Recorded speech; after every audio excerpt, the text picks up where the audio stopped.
ก่อนอื่นขอเจริญพรมายังพ่อแม่เฒ่าแก่พุทธมามกาพุทธศาสนิกชนทั้งหลายมื้อนี้เป็นวันที่13เดือนที่5พฤษภาคมปี2024ขึ้น6ค่ำเดือน6ตรงกับวันจันทร์มื้อนี้ทั้งอาจารย์ได้มาติดตามเบิ่งในการที่ได้เฮ็ดทางคลองคู่นาแซงในถมทางคลองคู่นาแซงนี้คือว่าปัจจุบันนี้ไล่อยู่70รถเนาะ70รถ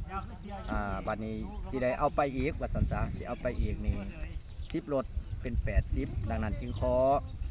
แผ่ศรัทธานำญาติโยมแล้วก็ขอโมทนาสาธุการนำเจ้ามุนีศรัทธาทุกๆภาคส่วนที่ได้ให้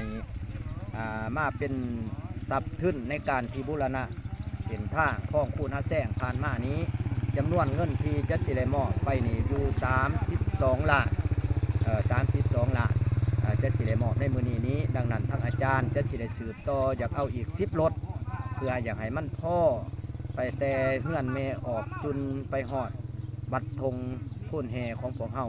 ดังนั้นขอแผ่ศรัทธาญาติโยมเมื่อทุกผู้ทุกคนทางไกลภายในและต่างประเทศเพื่อความสะดวกของลูกของหลานของบ้านของเมือง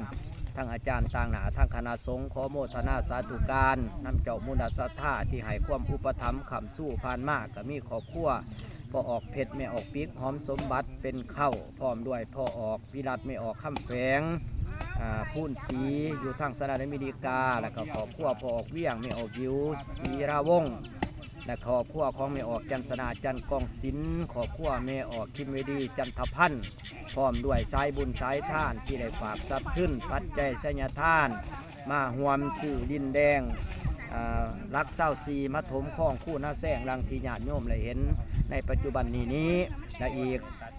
เธอหนึ่งทางอาจารย์ขอโมทนาน้ำศิษย์สานุศิษย์โดยเฉพาะกระทั่งพระอาจารย์แก่นจันทร์จันทวงศ์ได้ซอยพระอาจารย์เสาเจ้าอธิการวัดธงโพไส้พระอาจารย์ตุ้ยวัดสะพายเนื้อและพระอาจารย์ครูบาบุญหลายวัดโพไส้เนาะที่ได้สวยมากแล้วก็หลายๆวัดแล้วก็หลายๆอาจหลายๆองค์โดยเฉพาะกระทั่งพระอาจารย์หน่อยไส้ปัญญาวัด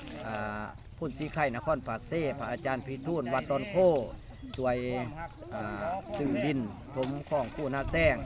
แล้วก็มีหลายๆภาคส่วนที่ได้ให้ความอุปถัมภ์คำสู้ทั้งอาจารย์จะสิได้ออกคลิปอีกต่อไปเนาะให้ทั้งญาติโยมเลยเข้าใจเลยครับโอ้นับกันมาหอดนี้มามือนี้ทั้งอาจารย์ขออวยไส้ให้พรแก่พ่อแม่ครูบาอาจารย์ศิษย์สานุศิษย์ทางภายในและต่างประเทศตลอดหอดญาติโยมทางไกลที่ได้ร่วมสื่อดินแดงถมข้องคู่หน้าแซงขอให้มีสุขภาพเข้มแข็งมีพละไม้อันสมบูรณ์พุ่นสุขมีอายุวันนะสุขาภราทุกทิพาราติการกอขาเทินสาธุ